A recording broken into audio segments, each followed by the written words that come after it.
नमस्कार, न्यूज 18 राजस्थान पर आप देख रहे हैं मारू राजस्थान में हूं आपके साथ हेमंत कुमार। चलिए खबरों की शुरुआत करेंगे इस वक्त की बड़ी खबर के साथ। जयपुर में उत्तर क्षेत्रीय परिषद की बैठक इस वक्त चल रही है। गृह मंत्री अमित शाह की अध्यक्षता में यह बैठक हो रही है। राजस्थान समेत कई राज्यों के मुख्यमंत्री इस बैठक में शामिल हैं। साथ ही इंटरनल सिक्योरिटी को लेकर के यह बैठक जारी है। महिलाओं और बच्चों के खिलाफ होने वाले अपराधों को लेकर के चर्चा की जा रही है।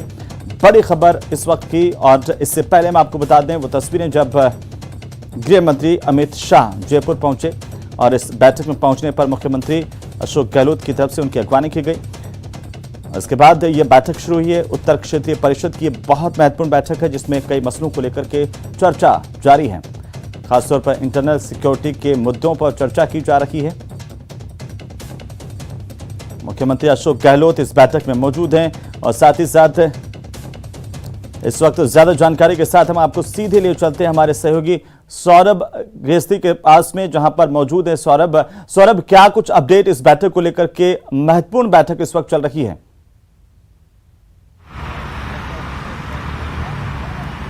जी बिल्कुल, गृह मंत्री अमित शाह की अध्यक्षता में उत्तर क्षेत्रीय परिषद की बैठक जो है वो लगातार जारी है। अलग अलग राज्यों के प्रमुखों ने अपना संबोधन जो है वो यहाँ पर दिया है। शुरुआत मुख्यमंत्री अशोक गहलोत ने स्वागत उद्बोधन के साथ इसकी शुरुआत जो है वो हुई है और पंजाब, हरियाणा, हिमाचल और उसके बाद जो अलग अलग राज्यों के उपराज्यपाल हैं उनका संबोधन जो है वो यहाँ पर हुआ है। पंजाब के राज्यपाल ने भी यहाँ पर संबोधित जो है वो किया है और अपने अपने राज्यों की जो प्रमुख बातें हैं वो इस बैठक में रखी गई है। हालांकि अब जो है वो जो इस बैठक का एजेंडा है उस एजेंडे के अनुसार जो है वो जो मुद्दा है उस पर जो है वो चर्चा शुरू हो गई है। 7 अलग अलग मुद्दों पर इस वक्त जो है वो डिस्कशन जो है वो लगातार जारी है और इस डिस्कशन के बाद उत्तरी क्षेत्रीय परिषद के जो सचिव हैं वो एक प्रेजेंटेशन यहाँ पर देंगे और प्रेजेंटेशन के बाद जो है वो आखिर में जो है वो गृह मंत्री अमित शाह का संबोधन जो है वो होने वाला है। तो फिलहाल लगातार जो प्रेजेंटेशन है और जो एजेंडे हैं उस पर यहाँ पर तमाम डेलीगेशन के साथ आपस में चर्चा जो है वो हो रही है। और जिस प्रकार के एजेंडे मैंने बताए हैं कि सामाजिक सुरक्षा योजना में जिस प्रकार से डायरेक्ट बेनिफिट किस प्रकार से दिया जा सके, ज़्यादा से ज़्यादा लोगों को उसका लाभ मिल सके और भ्रष्टाचार पर अंकुश लगाया जा सके, उस मुद्दे पर जो है वो लगातार चर्चा जो है वो यहाँ पर हो रही है। जी बिल्कुल सौरभ, और अगर इस बैठक को अगर हम देखें तो 30वीं बैठक है ये उत्तर क्षेत्रीय परिषद की, जिसमें बहुत सारे महत्वपूर्ण मुद्दे हैं जिनको लेकर के डिस्कशन होना, चर्चा होनी। जिस तरह से आप जानकारी दे रहे हैं राजस्थान के लिहाज से इस बैठक को किस संदर्भ में देखा जाए, कितनी महत्वपूर्ण है राजस्थान के लिहाज से यह बैठक?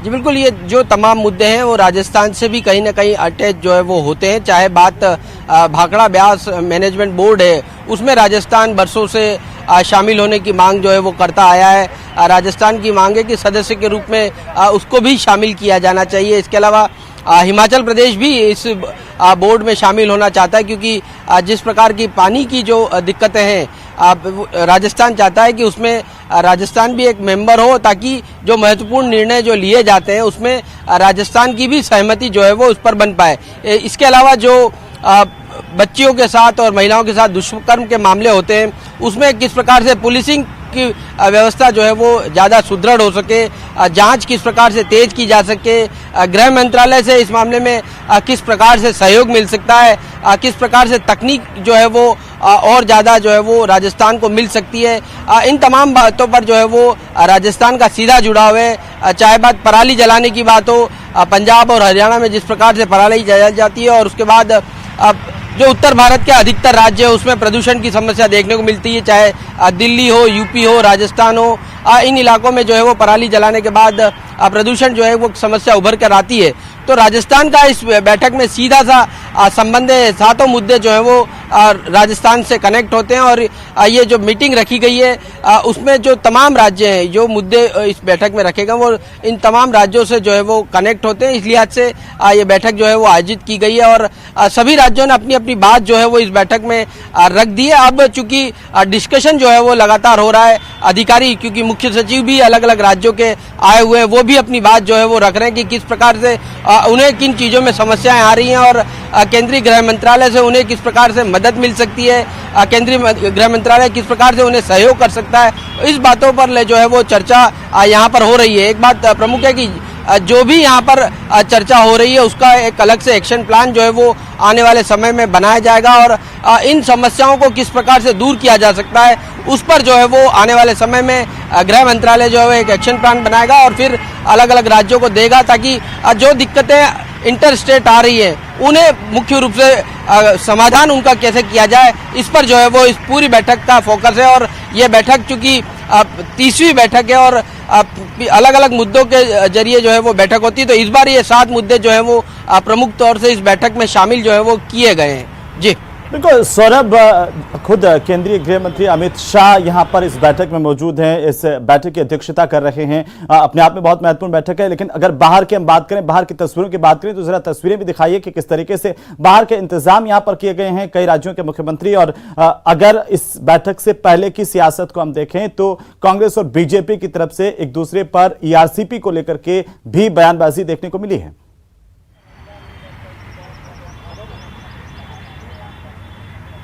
जी बिल्कुल, देखिए पहले तस्वीर आपको दिखाना चाहेंगे यहाँ पर तस्वीर किस प्रकार की है। चूंकि तमाम डेलीगेट्स जो है वो इस होटल में हैं और होटल के चारों तरफ सुरक्षा का कड़ा पहरा जो है वो लगाया गया है, कोई भी जो है वो प्रवेश न कर पाए, इस लिहाज से सुरक्षा के विशेष इंतजाम जो है वो किए गए हैं। और पूरे 3 घंटे ये बैठक होनी है, करीब 2 बजे ये बैठक जो है वो समाप्त हो जाएगी। लेकिन जिस प्रकार से ईआरसीपी का मुद्दे की बात जो है वो लगातार कही जा रही है कि इस बैठक में जो है वो मुद्दा उठाया जा सकता है, लेकिन इस बैठक के एजेंडे में जो है वो ईआरसीपी नहीं है। जो 7 मुद्दे रखे गए हैं सिर्फ उन्हीं पर जो है वो चर्चा यहाँ पर इस बैठक में होनी है। इस लिहाज से ईआरसीपी पर किसी भी तरह की चर्चा इस बैठक में संभव अभी तक जो है वो नजर नहीं आ रही है। और जहाँ तक सियासत की बात है तो अब चूंकि जिस प्रकार से गृह मंत्री आए हैं तो इस बैठक के बाद बीजेपी कार्यालय जाएंगे। बीजेपी कार्यालय में तमाम बीजेपी के जो बड़े नेता हैं उनसे जो है वो मुलाकात करेंगे,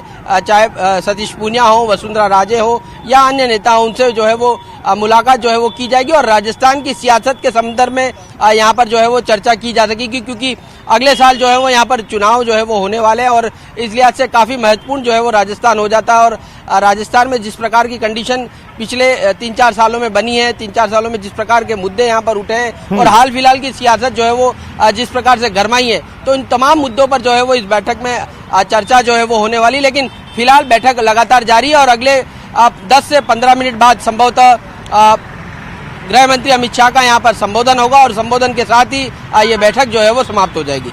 जी सौरभ, एक लंबे वक्त के बाद, कई सालों के बाद राजस्थान को ये मौका मिला इस बैठक की मेजबानी करने का, और ऐसे में कई सवाल इस बात को लेकर के भी कि अब सीधा फोकस जो है वो राजस्थान पर इसलिए भी है क्योंकि यहां पर चुनाव आने वाले हैं। क्या इस संदर्भ में भी इस बैठक को जोड़ करके देखा जा रहा है?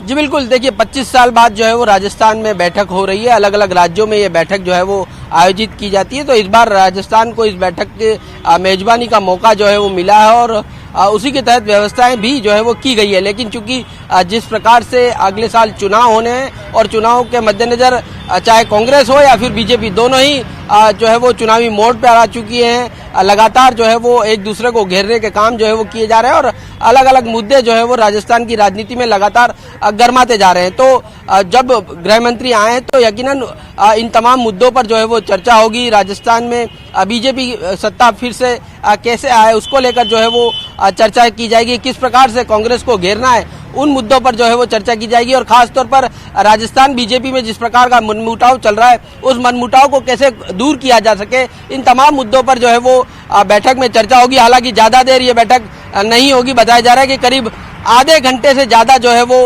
अमित शाह जो है वो बीजेपी कार्यालय रह सकते हैं और आधे घंटे बाद जो है वो वापस दिल्ली जाने का उनका कार्यक्रम है। लेकिन इस आधे घंटे के दौरान बीजेपी के बड़े नेताओं के साथ अलग अलग मुद्दों के साथ ही बीजेपी जो संगठन है उसको लेकर भी चर्चाएं जो है वो होनी है। जी, इस बैठक के एजेंडों की बात करें एक बार फिर से सौरभ, तो यहाँ पर कई महत्वपूर्ण एजेंडे जो है इस बैठक में शामिल किए गए हैं, जिनका राजस्थान के लिहाज से आप भी जिक्र कर रहे थे। और अगर राजस्थान की स्थिति की अगर हम बात करें, जैसे महिला मुद्दों का आपने जिक्र किया, महिलाओं के खिलाफ जो अत्याचार बढ़ रहे हैं, बच्चियों के साथ जो अत्याचार बढ़ रहे हैं राजस्थान में, इसे लेकर के लगातार आरोप लगते रहे हैं कि यहां पर केसेस की संख्या ज्यादा है। इस लिहाज से राजस्थान की भूमिका इस बैठक में क्या होगी?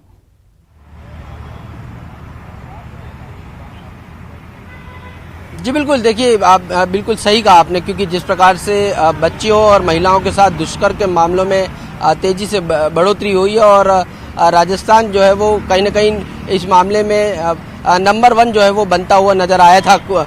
लेकिन चूंकि जिस प्रकार से ये मामले लगातार सामने आते हैं, तो इन मामलों को किस प्रकार से त्वरित जो है वो जांच कैसे की जा सके, पुलिसिंग को किस प्रकार से नई तकनीक जो है वो दी जा सके, ताकि ज्यादा से ज्यादा जो है वो मामलों का निस्तारण जल्द से जल्द पुलिस कर पाए। तो उस मुद्दे पर जो है वो राजस्थान जो है वो केंद्रीय गृह मंत्रालय से टेक्निक जो है वो मांग सकता है, क्योंकि नई जो सबूत जुटाने की नई तकनीकें हैं वो जो है वो मांग सकता है। पुलिसिंग कैसे बढ़िया हो उसके लेकर प्रशिक्षण कैसे दिया जा सकता है, उस पर जो है वो चर्चा होनी है। इसके अलावा कोर्ट में जिस प्रकार से मामले पेंडिंग रहते हैं, तो कोर्ट की प्रक्रिया को किस तरह से जल्द निस्तारित किया जा सके, ताकि पीड़ित को जल्द से जल्द जो है वो न्याय मिल सके। तो उस मुद्दे पर भी लगातार यहाँ पर राजस्थान जो है वो अपनी बात यहाँ पर रख रहा है, क्योंकि इस वक्त बैठक जो है वो जारी है और एजेंडों पर ही इंटरनल सिक्योरिटी की अगर हम बात करते हैं, इंटरनल सिक्योरिटी के लिहाज से अगर राजस्थान को हम देखें तो पूरे देश के लिए राजस्थान बेहद महत्वपूर्ण हो जाता है। और इसलिए हो जाता है क्योंकि सबसे लंबी जो अंतर्राष्ट्रीय सीमा हमारी है वो राजस्थान की ही लगती है। इंटरनेशनल बॉर्डर अगर किसी को हम स्थलीय तौर पर देखें तो वो सबसे लंबा राजस्थान का ही लगता है। इस लिहाज से और जो सीमा के पार से जो आतंकवाद जो लगातार फैलाने की कोशिश पाकिस्तान की ओर से होती है, उस लिहाज से भी राजस्थान बहुत महत्वपूर्ण होता है। ऐसे में राजस्थान को आखिरकार किस तरीके से मजबूत करने की दिशा में चर्चा हो सकती है इंटरनल सिक्योरिटी के मसले पर?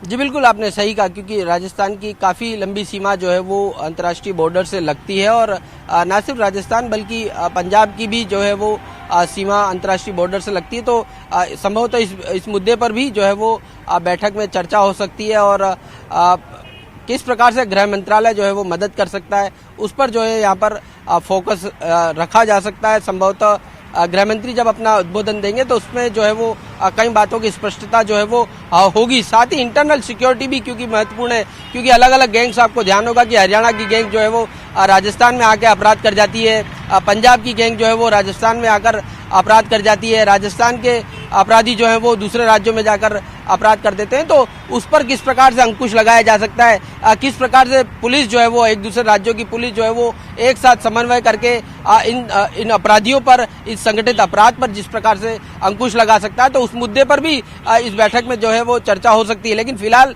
चूंकि एजेंडे में 7 मुद्दे शामिल हैं और उन 7 मुद्दों पर ही इस वक्त चर्चा चल रही है। संभवतः कुछ देर में और भी क्या कुछ बातें हुई हैं वो स्पष्ट हो पाएंगी। जी अहमद।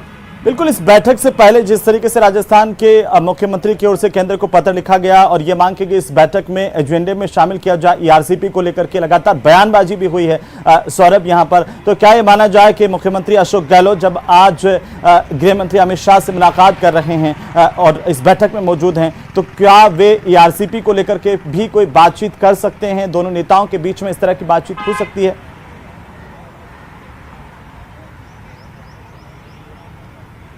देखिए अहमद, मैंने जिस प्रकार से बताया कि ये बड़ी बैठक है और बड़ी बैठक में अलग अलग राज्यों के प्रमुख जो हैं वो शामिल हुए हैं और ये बैठक जब होती है तो उससे पहले इस बैठक का एजेंडा जो है वो तय हो जाता है कि इस बैठक में किन किन मुद्दों पर जो है वो चर्चा होगी। ऐसे में ईआरसीपी इस बैठक में नहीं है, ईआरसीपी के मुद्दे पर इस बैठक में चर्चा नहीं है और चूंकि ये जो उत्तरी राज्य हैं उनकी चर्चा है और ईआरसीपी को लेकर मध्य प्रदेश से चर्चा करनी, तो मध्य प्रदेश इस बैठक में नहीं है। तो जिस प्रकार से ईआरसीपी को लेकर बात कही जा रही है कि उस पर जो है वो चर्चा हो सकती है, तो वो संभावना नहीं लगती। हालांकि यह जरूर हो सकता है कि इस बैठक के बाद मुख्यमंत्री जो है वो गृह मंत्री से मिले और उन्हें ईआरसीपी को लेकर कुछ बात करें, लेकिन फिलहाल बैठक के एजेंडे में जो है वो ईआरसीपी नहीं बिल्कुल शामिल सौरभ, है। लगातार हम इस वजह नजर से बनाए ERCP हुए में, हैं और बहुत शुक्रिया हमारे साथ जुड़ने के लिए, तमाम जानकारी के लिए। और ये महत्वपूर्ण बैठक इस वक्त जारी है राजधानी जयपुर के एक निजी होटल में इस वक्त बैठक चल रही है। मुख्यमंत्री अशोक गहलोत भी इस बैठक में लगातार शामिल हैं, मौजूद हैं और चर्चा एजेंडे को लेकर के जो एजेंडे तय किए गए हैं इस बैठक के